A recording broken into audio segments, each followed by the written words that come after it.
हाँ तो प्यारे साथी नमस्कार। उम्मीद करता हूँ सब लोग अच्छे होंगे, स्वस्थ होंगे।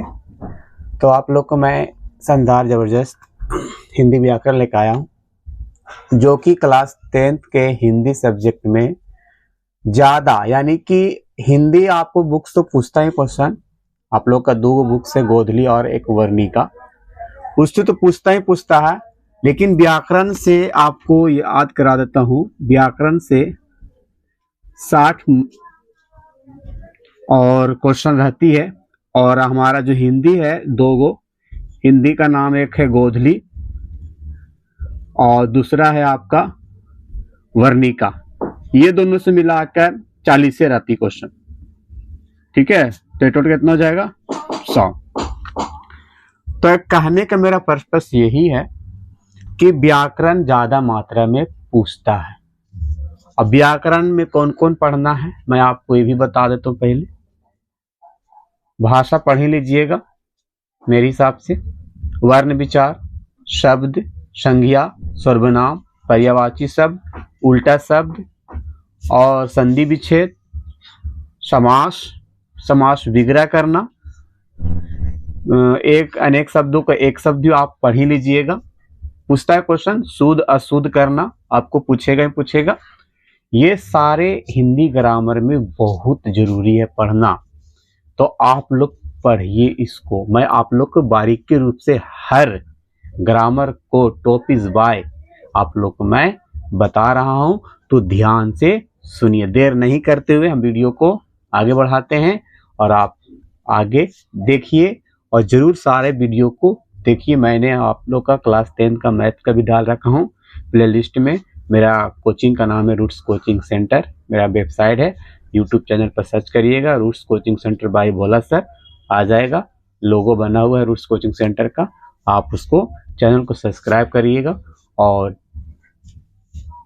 इतना कह सकता हूं कि मैं आप लोग को इतना दिलासा दे सकता हूं कि रिजल्ट बेहतर मैं आपको दूंगा। तो एक बार विश्वास के साथ जुड़िए हमसे, विश्वास दिलाइए, विश्वास कीजिए। आपको विश्वास हम पूरी तरह से आपको ऊपर जमाएंगे, ठीक है। तो चलिए आगे। हिंदी व्याकरण है, क्लास 10th के लिए भी कह सकते हैं, 9th के लिए भी कह सकते हैं, 12th के लिए कह ही सकते हैं। इसको सेम टू सेम पूछता है, बस फर्क यही है कि कुछ अलग पूछता है 12th में, हाई लेवल का थोड़ा सा कर देता है, लेकिन सेम टू सेम पूछता ही पूछता। हम लोग भाषा पढ़ेंगे, बोली पढ़ेंगे, लिपि क्या होती है, व्याकरण क्या होती है, ये सारे जो 4 पॉइंटेज है, 1 2 3 4 पॉइंटेज है, मैं आपको बताऊंगा बारीकी रूप से। पहले भाषा का डिफिनेशन समझते। भाषा होती है क्या रियल में? वह साधन जिसके द्वारा मनुष्य आपस में अपने विचारों को, अपने शब्दों को, अपने वाणियों को आदान प्रदान करते हैं। आदान प्रदान समझ रहे हैं? उसको बताते हैं, हमें बताते हैं, सुनाते हैं, खुद सुनते हैं। आदान प्रदान उसे कहते हैं। लेन देन करना, शब्दों से बोलना, शब्दों से बतियाना, शब्दों में कहना, उससे हम लोग क्या कहते हैं? भाषा कहते हैं। अंग्रेजी में कहते हैं लैंग्वेज। तो भाषा समझ में आ गया। जो मनुष्य एक दूसरे में आदान प्रदान विचारों के माध्यम से शब्दों को करते हैं, उसे कहते हैं हम लोग भाषा। समझ गए होंगे? भाषा क्या कहते हैं हम लोग? भाषा। भाषा कह सकते हैं 2 प्रकार की होती है। भाषा कितने होते हैं? याद रखिएगा 2 होते हैं। पहला होते हैं हमारा मौखिक, क्या होते हैं? मौखिक। और दूसरा होते हैं हमारा लिखित। क्या होती है? लिखित। याद रखिएगा भाषा हमारा 2 प्रकार की होती है, एक मौखिक होती है, एक लिखित होती है। मौखिक किसे कहते हैं? मौखिक उस भाषा कहते हैं जिस भाषा को हम लोग बोलकर शब्दों को पेश करते हैं, शब्दों को आदान प्रदान करते हैं, उसे कहते हैं मौखिक। और लिखित जो कहते हैं हम लोग जिस भाषा को लिखकर, जिस शब्दों को लिखकर हम लोग एक्सपेरिमेंट करते हैं, दिखाते हैं, टीचर को चेक करने के लिए बताते हैं, उसे कहते हैं हम लोग लिखित भाषा। जो लिखकर लिखित, जो बोलकर मौखिक, जो बोलकर मौखिक और जो लिखकर लिखित। क्लियर। चलिए आगे, तो कह भी सकते हैं, इसको सुनकर भी कह सकते हैं हम लोग, और क्या कह सकते हैं हम लोग, बोलकर। और लिखित में हो सकता पढ़कर भी और लिख कर भी। लिखित भाषा पढ़कर लिखकर, उसे लिखित भाषा। और मौखिक भाषा उसे कहेंगे जिसे हम लोग बोलकर और क्या कह सकते हैं, पढ़कर नहीं, बोलकर और सुनकर को हम लोग मौखिक भाषा कहते हैं। समझ रहे हैं, समझ गए। चलिए आगे देखिए, हम लोग बताते हैं, ठीक है। ध्यान दीजिएगा सभी विद्यार्थी, ध्यान पूर्वक।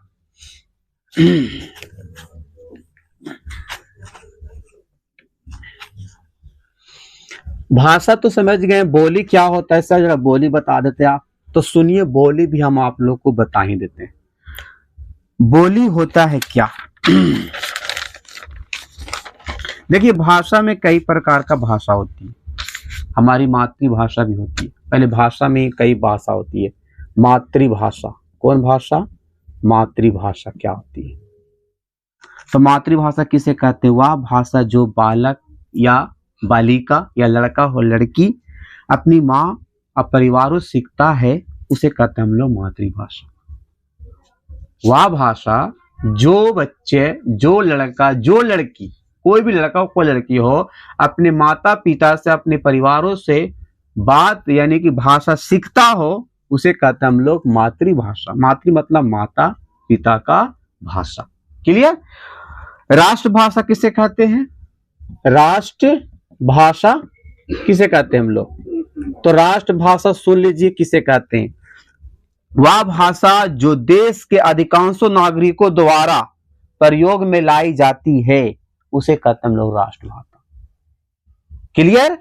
राजभाषा किसे कहते हैं, वह भाषा जो सरकारी काम काजों के लिए प्रयोग में लाई जाती है, राजभाषा कहलाती है। जितना भी हम लोग काम काज होती है, सरकारी काम काजे, उसमें जो भाषाएं लिखी जाती है, उसे कहते हैं हम लोग राजभाषा। कौन भाषा, राजभाषा। चौथा क्या है, आपका बोली है। बोली मैं आपको बता देता हूं बोली क्या होती है। देखिए बोली, ठीक है। बोली शब्द का अल्प विकसित व क्षेत्रीय रूप है। आमतौर पर बोली में लिखित साहित्य नहीं होती। याद रखिएगा, जैसे कहते हैं हम लोग लेक्चर, वो लिखित नहीं होती है बोली। बोली शब्द लिखित नहीं कहलाती है। बोली कई बार विकसित होकर लोकगीत या लोक कथाओं के माध्यम से सामने आती है। जैसे भोजपुरी एक बोली हो गया। क्वेश्चन पूछेगा भोजपुरी क्या है, तो एक बोली है। कनौजी क्या है, बोली है। हरियाणी क्या है, बोली है। ये सारे बोली कहलाएगा, कनौजी। क्लियर। चलो लिपि की बात करते हैं। तो याद रखिएगा, बोली मैंने बताया, बोली वह है भाषा जो विकसित कम क्षेत्रीय में किया जाता है इसको प्रयोग। जैसे कि मैंने बताया, साहित्य में नहीं किया जाता इसको हम लोग का प्रयोग। और ये आपको भोजपुरी में बोली कहलाती है, बुंदेली कहलाती बोली, आपका कनौजी, हरियाणी भाषा जो होती है हमारे बोली, उसे कहते हैं हम लोग बोली। क्लियर। चलिए आगे हम लोग सीखते हैं। मैंने मातृभाषा सिखा दिया, राष्ट्रभाषा सिखा दिया, राजभाषा भी सिखा दिया, बोली भी सिखाई दिया आप लोग को। चलिए आगे आपका लिपि क्या है, लिपि। ठीक है, लिपि ध्यान दीजिएगा सही विद्यार्थी। लिपि के बारे में बहुत क्वेश्चन पूछता है एग्जाम में। ठीक है, सुनिएगा लिपि क्या होती है। इधर भाषा लिख देते हैं, इधर लिपि लिख देते हैं। ठीक है, चलो हिंदी आपका, संस्कृत और मराठी, और आपका क्या है, नेपाली। ये जो चार भाषाएं हैं ना, ये देवनागरी भाषा है। कौन सा भाषा है, देवनागरी। क्वेश्चन पूछेगा कि हिंदी कौन सा लिपि है? देवनागरी लिपि है। संस्कृत देवनागरी, मराठी देवनागरी लिपि में, नेपाली देवनागरी। क्लियर? उसी प्रकार फ्रेंच, क्या? फ्रेंच। और आपका जर्मन, और आपका क्या कहलाएगा? अंग्रेजी। अंग्रेजी जो है ये कौन सा है लिपि? रोमन लिपि। कौन सा लिपि है? रोमन लिपि। अब पंजाबी कौन सा लिपि है? पंजाबी, पंजाबी को याद रखिएगा, एक गुरुमुख लिपि है, गुरुमुखी लिपि हो गया। ठीक है? और उर्दू तो फारसी हो गया। उर्दू कौन सा है? उर्दू फारसी। याद रखिएगा सही विद्यार्थी, उर्दू फारसी कहेगा हिंदी, संस्कृत, मराठी, नेपाली कौन सा लिपि है? देवनागरी लिपि। फ्रेंच, जर्मन, अंग्रेजी ये कौन सा लिपि है? रोमन लिपि। पंजाबी गुरुमुख लिपि, उर्दू फारसी लिपि। अभी मैं बताता हूं देवनागरी लिपि जो लिखी जाती है, आपको कह सकते हैं बायां से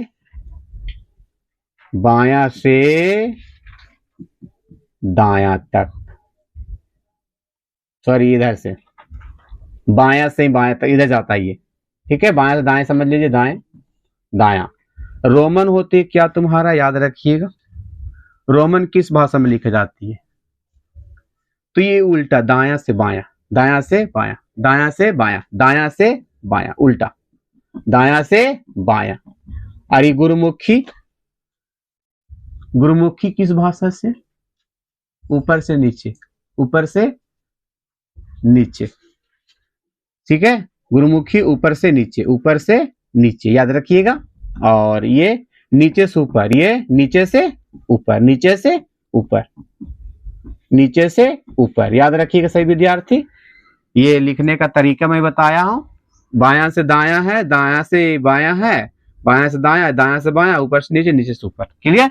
चलिए याद रखिएगा, हिंदी, संस्कृति, मराठी, नेपाली कैसा लिपि है? देवनागरी है। फ्रेंच, जर्मन, अंग्रेजी रोमन लिपि है। पंजाबी गुरुमुखी लिपि है। उर्दू तुम्हारा फारसी लिपि है। चलो ठीक है, याद रखिएगा सभी को। लिपि क्लियर। व्याकरण क्या होता है? व्याकरण क्या होता है देखिएगा। चलिए व्याकरण के बारे में बात कर लेते हैं। व्याकरण क्या होती है? व्याकरण, देखिए व्याकरण वह शास्त्र है जिसकी द्वारा भाषा की शुद्ध रूप का ज्ञान होता है। भाषा का शुद्ध ज्ञान होता है। शुद्ध ज्ञान जिसे कहते हैं हम लोग शुद्ध अशुद्ध। ठीक है? जैसे कि यहां पर एग्जाम्पल के तौर बता रहे हैं,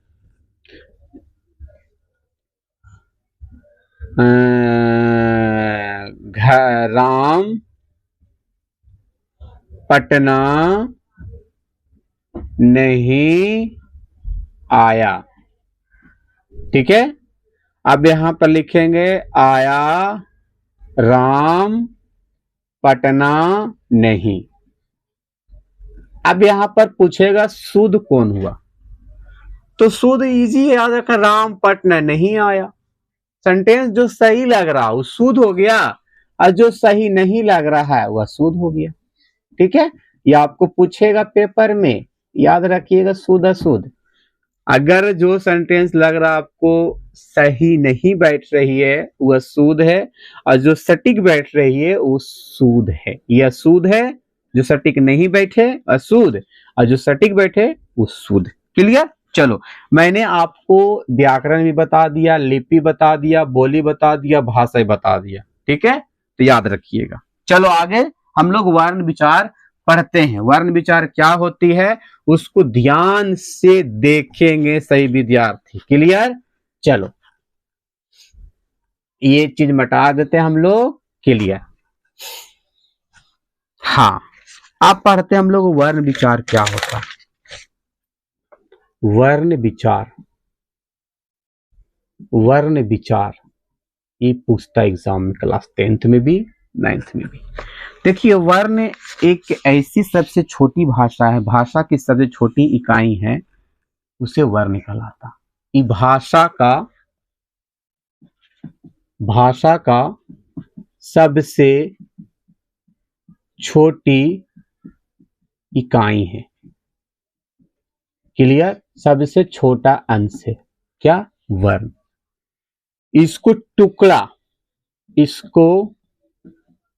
वर्ण को टुकड़ा नहीं किया जा सकता, नहीं किया जा सकता है। याद रखिएगा, वर्ण को टुकड़ा नहीं किया जा सकता। क्लियर? भाषा का सबसे छोटी इकाई पूछेगा कौन है, तो वर्ण है। क्वेश्चन आएगी, कहेगा भाषा की सबसे छोटी इकाई कौन है? बोली है, भाषा है, वर्ण है, व्याकरण है कि हमारा भाषा है? तो आपको पूछेगा वर्ण। आंसर क्या हो जाएगा इसका? वर्ण हो जाएगा। क्लियर? और याद रखिएगा वर्ण माला क्या होती है? वर्णमाला क्या होती है? वर्णों को, समूहों को वर्णमाला कहा गया।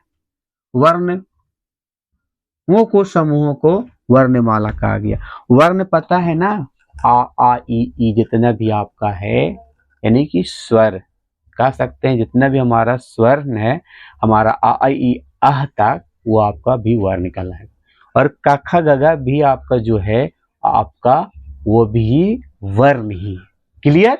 याद रखिएगा आप लोग। चलिए आगे मैं बता रहा हूं सभी को कि ध्यान से देखिएगा इसको, क्या है आगे। चलो तो याद रखिएगा, हम लोग बताएं कि वर्णमाला किसे कहते हैं? वर्णों को, समूहों को वर्णमाला कहते हैं। वर्ण कितने होते हैं? 2 होते हैं। कितने होते हैं? 2। कितने? 2 होते हैं। कौन कौन होते हैं? तो स्वर्ण वर्ण और तुम्हारा व्यंजन वर्ण। क्लियर? याद रखिएगा, स्वर्ण वर्ण और व्यंजन वर्ण। स्वर्ण वर्ण किसे कहते हैं? जिसमें बोलने पर हमारा कह सकते हैं आवाजें, जो आ ई की बातें होता है, आ ई भी कह सकते हैं हम लोग कि बोलते हैं। तो आ ई उ ए री ओ अन अह, ये सब चीज तुम्हारा है, यानी आ ई तुम्हारा क्या है? स्वर्ण वर्ण है। और व्यंजन वर्ण किसे कहते हैं? जो हम लोग काका काका की बातें करते हैं जिसमें ज्ञान तक, वो आपका व्यंजन वर्ण हो गया। तो स्वर्ण वर्ण आपको मैं बता देता हूं, आ ई बड़ी ई, उ बड़ी उ, री, क्लियर, और ए ओ आओ, ये आपका क्या हो गया? स्वर्ण वर्ण। और टोटल वर्ण हमारा याद रखिएगा, वर्णों की संख्या टोटल होती है, मैं बता देता हूं आपको, 52 होती है। कितना होती है? 52। मैं आपको सिद्ध भी करूंगा कि 52 कैसे हुआ। ठीक है, तो याद रखिएगा, आ ई उ रे ए ओ आ, ये कितने हैं? 11। देख लीजिए, स्वर्ण वर्ण कितने होते हैं आपका? 11 होते हैं। कितने होते हैं? 11। ठीक है, 1 2 3 4 5 6 7 8 9 10 11। ठीक है, और स्वर्ण वर्ण भी 2 होते हैं। कितने होते हैं? स्वर्ण वर्ण 2 होते हैं। स्वर्ण वर्ण 2 होते हैं। कौन कौन होते हैं? तो ह्रस्व और दीर्घ, ह्रस्व और दीर्घ, ह्रस्व और दीर्घ होते हैं। ठीक है, ह्रस्व किसे कहते हैं? जो छोटी, जैसे कि ह्रस्व हो गया, छोटी आ, छोटा आ, छोटा ऊ, और आपका री, हाँ री हो सकता है, और ए। ठीक है, याद रखिएगा, छोटी आ, छोटा ई, छोटा ऊ, री, और आपका ए, ये आपका क्या होते हैं? ह्रस्व होते हैं। तो कितने हो गए ह्रस्व? हमारा 4 हो गया। ह्रस्व कितने होते हैं? चार, ह्रस्व स्वर वर्ण 4 होते हैं। और बाकी जो बच गया आपका दीर्घ हो गया, यानी कि 7 हो गया। तो क्वेश्चन पूछेगा ह्रस्व वर्ण कितने स्वर होते हैं, हमारा 4 होते हैं। और दीर्घ स्वर कितने होते हैं, आपका 7 होते हैं। कितने होते हैं, 7। उसी प्रकार याद रखिएगा स्वर्ण वर्ण हमारा 11 होते हैं टोटल। अब बाकी ह्रस्व 4 होते हैं और हमारा दीर्घ 7 होते हैं। क्या, स्वर। उसी प्रकार व्यंजन की बात करेंगे। व्यंजन आपको पता होना चाहिए, व्यंजन कितने होते हैं, व्यंजन टोटल कितने होते हैं बता सकते हैं आप लोग। व्यंजन वर्ण 35 होते हैं। कैसे होते हैं मैं बता देता हूं आप लोग का, ठीक है। देखिए, क्लियर। चलो, स्वर्ण वर्ण क्लियर हो गया। व्यंजन की बात हम बोल रहे हैं, व्यंजन सुनिएगा व्यंजन के बारे में। व्यंजन वर्ण ये आपका 35 होते हैं, लेकिन मुख्य रूप से हमारा इसको जांचना है। तो व्यंजन वर्ण पूछे कितने होते हैं, तो 35 होते हैं। और स्वर्ण वर्ण कितने होते हैं, तो 11 होते हैं। ह्रस्व कितने होते हैं, ठीक है, क्लियर। याद रखिएगा, आपको ध्यान से। चलो, 35 हो गया हमारा व्यंजन वर्ण। स्वर्ण वर्ण 11 हो गया। ह्रस्व आपका 4 और दीर्घ स्वर 7 हो गया। चलिए, क्लियर। चलो, व्यंजन वर्ण में आपको 35 होता है। देखिए कैसे कैसे क्या होता है, मैं आपको बताता हूं। व्यंजन वर्ण उसे कहते हैं हम लोग जिसमें क ख ग घ जितना भी आता है ज्ञात तक, वो सारे व्यंजन वर्ण ही कहलाता है, ठीक है। अगर जोड़ा जाए तो 35 हो जाएगा। 5 पचे 25, ठीक है, क्लियर। 5 पचे 25, जैसे कि आपको मैं बता दे रहा हूँ। का खा ग घ देख लीजिए। का से लेकर का, खा, ग, घ, अंगा, क्लियर। चा, छा, जा,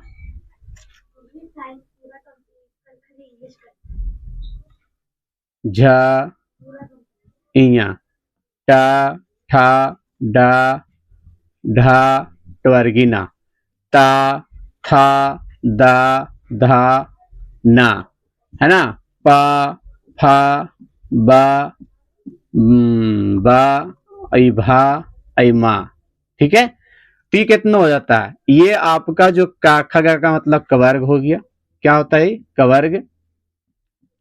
इसे कहते हम लोग चवर्ग, इसको कहते हम लोग टवर्ग, इसको कहते हम लोग पवर्ग, सॉरी तवर्ग, इसको कहते हम लोग पवर्ग, ठीक है। यानी कि कवर्ग का ख ग को, चवर्ग चा को, और टवर्ग टाठा को, और तवर्ग मतलब ताथा को, और पवर्ग मतलब पापा बाबा को, ठीक है। तो ये आपका टोटल कितना होता है, 25। अब 25 का नाम क्या है, स्पर्श व्यंजन। कौन व्यंजन, स्पर्श। स्पर्श व्यंजन कितना होते हैं आपका, 25 होते हैं, क्लियर। स्पर्श व्यंजन आपका होता है 25। स्वर्ण होता है वर्ण 11, ठीक है।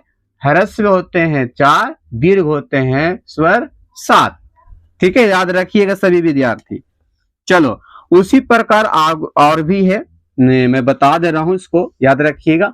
यार अलावा जैसे कि कहा थे हम लोग, या यहाँ पर जगह भी नहीं मिल रहा, या रा ला वा, ये आपका जो है अंता अस्त व्यंजन है, अंता अस्त व्यंजन। और आपका तलबी सा, मुधनी सा, और डंटी सा, और हा, ठीक है। ये उष्म व्यंजन। कौन व्यंजन, उष्म व्यंजन। कौन व्यंजन, उष्म व्यंजन। एक होता अयोग वाह, अयोग वाह, अयोग वाह। कितने होते हैं, ये 2 होते हैं। ढा के पढ़ते हैं हम लोग, अंगा को पढ़ते हैं, क्लियर। ढा अंगा को अयोग वाह कहते हैं।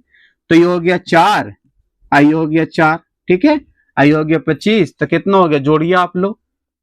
पहले 11 था, 11 25 कितना होता है, जोड़ लीजिए। 11 और 25 आपका 36, और 36 8 कितना होता है, सही विद्यार्थी जोड़ते रहिए। 814 के 4 यानी 3 1 4, 44 हो जाएगा मेरा मिलाकर। अभी और भी होगा, देखते हैं, होता है। सुनिए कौन कौन होता है। तो व्यंजन वर्ण आपको 3 प्रकार के कहलाएगा। व्यंजन वर्ण 3 प्रकार के कहलाएगा। कौन कौन, एक स्पर्श व्यंजन पहला, और दूसरा कहलाएगा अंतस्थ व्यंजन, और तीसरा कहलाएगा उष्म व्यंजन, ठीक है। और भी व्यंजन है, मैं बता दे रहा हूँ। संयुक्त व्यंजन, संयुक्त व्यंजन हो गया आपको 4। संयुक्त व्यंजन कितने होते हैं? 4 संयुक्त व्यंजन, 4 संयुक्त व्यंजन 4 होते। क्लियर? तो कितना हो गया? 44 4 4 4 8 4 1 5 4 और 4 गो होगा इसमें। 4 गो और कौन है मैं देख लेता हूँ। 4 गो और भी कोई ना कोई जरूर होगा। 4 गो और भी है, देख लेता हूँ। कोई और भी छूट नहीं रहा ना 4 गो वर्ड में? हाँ एक छूट क्या रहा है, देख लेता हूँ। उसमें व्यंजन मैंने कह लिया 25 4 हो गया। लगता कुछ छूट रहा है मेरे से। 4 और होना चाहिए। क्या होना चाहिए? 4 और होना चाहिए। अयोग हुआ, फिर से जोड़ते हैं हम लोग, है ना। 11 और आपका 25 36 हो गया। 36 अब आपका 8 जोड़े, 8 6 14 और 3 1 4 यानी 44 हो गया। और आपका संयुक्त व्यंजन हुआ तो 4 हो गया। 4 और भी कोई व्यंजन जरूर है जिसको इसमें दे नहीं रहा है। क्या दे रहा होगा, लेकिन देखा इसमें नहीं दे रहा है। स्पर्श व्यंजन मैंने बता ही दिया आप लोग को, है ना। इसमें तो लिख नहीं रहा, लेकिन होता है 52 ही होता है, याद रखिएगा। चलिए मैं बता दूंगा 4 को कौन है आपको। पिछला क्लास में, लास्ट अंतिम क्लास में मैं बता दूंगा, आपको याद आ जाएगा जैसे ही, ठीक है। लेकिन होती है, क्लियर, याद रखिएगा सही विद्यार्थी, ठीक है। 52 ही होती है, लेकिन आपको 48 हुआ, आपको बता दूंगा। चलिए आगे। तो एक बार आप मैं रिविजन करा देता हूँ।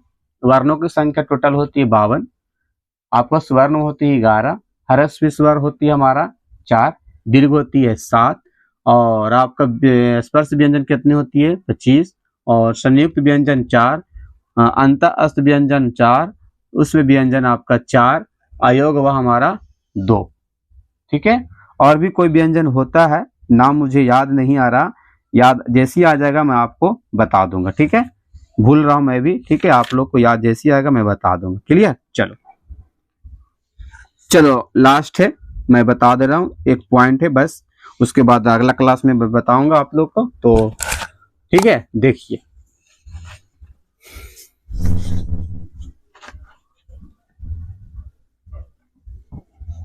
चलिए मैं आपको उच्चारण करने वाला बात बताता हूँ। उच्चारण करने के लिए आता है, वर्ण में ही है उच्चारण स्थान, ठीक है। देखिए सुनिएगा ध्यान से। वर्ण है, ये आपका स्पर्श व्यंजन हो गया, और ये आपका उच्चारण स्थान हो जाएगा, उच्चारण स्थान, ठीक है। ध्यान रखिएगा। इसमें लिख देते हैं हम लोग कवर्ग। कवर्ग मतलब समझ ही गए होंगे। कवर्ग मतलब हो गया का ख गा, लिख देते हैं का खा ग घा अंगा। क्लियर, याद रखिएगा सभी विद्यार्थी, ठीक है। ये उच्चारण का होता है, कंठ से होगा। किससे? कंठ से। चवर्ग, चवर्ग मतलब समझ ही रहे होंगे, चा छा ज्या झा इया। ये किससे होगा उच्चारण? तालु से। मैं आपको याद कराऊंगा अभी, ठीक है, स्टेप बाय स्टेप। चवर्ग टा ठा डा ढा ट्वर्गिना। ये आपका किससे होता है? मूर्धा से, मतलब कि मुंह से, मूर्धा। तवर्ग मतलब तथ ददा, ता था दा धा ना। ये किससे होती है? तो याद रखिएगा आप लोग, दंत से होती है। किससे? दंत से, मतलब दांत से। पवर्ग मतलब पापा बाबा, पवर्ग मतलब पापा बाबा, ठीक है। पापा बाबा किससे होगा? पा फा बा और भा और माँ। ये होगा होस्ट, यानी कि होठ। नासिक मतलब समझते होंगे, नाक से। नासिक मतलब यानी कह सकते हैं अंगा और इया और क्या जो ना होता है वो नासिक मतलब नाक से, नासिक मतलब नाक से। देखिएगा, इसको स्टेप याद रखिएगा। पहला स्टेप हो गया कवर्ग, दूसरा चवर्ग, टवर्ग, तवर्ग और पवर्ग। पांचवा में है ये आपका इधर, पहला में कंठ है, दूसरा में तालु है, तीसरा में आपका मूर्धा है, चौथा में दंत है, पांचवा में होस्ट है। सॉरी, गलती का कर दी, पहला दूसरा तीसरा चौथा, यहाँ पर गलती हो गई क्या? 1 2 3 4 है, सही तो जा रहा।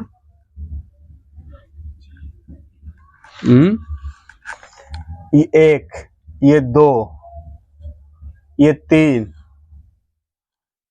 ये 4, ये 5। अच्छा, ये 6 होना चाहिए ना। चलिए 6 मेरा क्लियर। चलिए देखिएगा, सुनिएगा पहले जो मैं बता रहा हूं। उच्चारण करने के लिए आपको कम से कम 3-4 नंबर के पूछ देता किताब, याद रखिएगा। 3 से 4 मार्क्स के रहेगा ये एग्जाम में। 10th क्लास के विद्यार्थी को जरूर याद रखना होगा जो पेपर देने वाले हैं। और अगर देखिएगा, इस बार भी पूछा है व्याकरण में, बहुत सा क्वेश्चन है, तो याद रखिएगा। ट्रिक है इसका जो ध्यान रखिएगा। आपका पहले है ताल, कंठ। कंठ है आपका कहाँ पर है? यहाँ पर। नीचे चलिए, कंठ ये हो गया सभी का। उसके बाद तालु आएगा जो आपका नीचे रहेगा, तालु। फिर क्या आता है? मूर्धा, मुंह आएगा पूरा तरह से। फिर क्या आएगा आपका? दांत आएगा। क्या आएगा? दांत आएगा। फिर होठ आएगा, ये होठ आएगा। फिर आपका लास्ट में नाक आएगा। तो स्टेप याद रखिएगा। यानी कंठ में, कंठ मतलब काखा गगा याद रखिएगा। तालु मतलब चाचा जजा। चाचा जजा किससे बोलते हैं हम लोग? तालु से बोलते हैं। मूर्धा मतलब स्टेप तीसरा है। तीसरा स्टेप में अच्छा टाठा डाडा होता, टाठा डाडा मूर्धा से बोल देंगे सभी को। टा का उच्चारण कहां से होती? तो मूर्धा से। ठा का उच्चारण मूर्धा से, डा का उच्चारण मूर्धा से, ढा का उच्चारण मूर्धा से, सारा मूर्धा से। ठीक है। तवर्ग का दंत से, ता था दा दा, दंत तवर्ग, दंत तवर्ग। देखो ता मिल रहा तो तवर्ग याद रखना। ठीक है, याद रखना इसी तरह से। आगे पवर्ग यानी कि होस्ट से, पा फा बा भा, पवर्ग यानी कि होस्ट मतलब लिप से। इया ना ये सब बोलिएगा ना आपको नासिक से। क्लियर? नाक मतलब नासिक से। ये सब याद रखिएगा सभी विद्यार्थी। वीडियो को पूरा देखिएगा आप लोग, और वीडियो को जितना हो सके अपना भाई बहन दोस्तों के पास शेयर करिए, और जितना हो सके आप इसको वीडियो कितना फैलाइए कि सभी विद्यार्थी को ये वीडियो मिले। और इससे क्वेश्चन आपको कम से कम तो 2 से 3 नंबर को तो पूछेगा ही पूछेगा, फाइनली पूछेगा आपको क्लास 10th में। ठीक है, तो प्यारे साथियों आप लोग ध्यान रखिएगा, इस वीडियो को देखिए और जितना हो सके लाइक कमेंट शेयर करिए। जहाँ पर समझ में नहीं आया हो और अगला वीडियो देखने के लिए जरूर कमेंट करिए।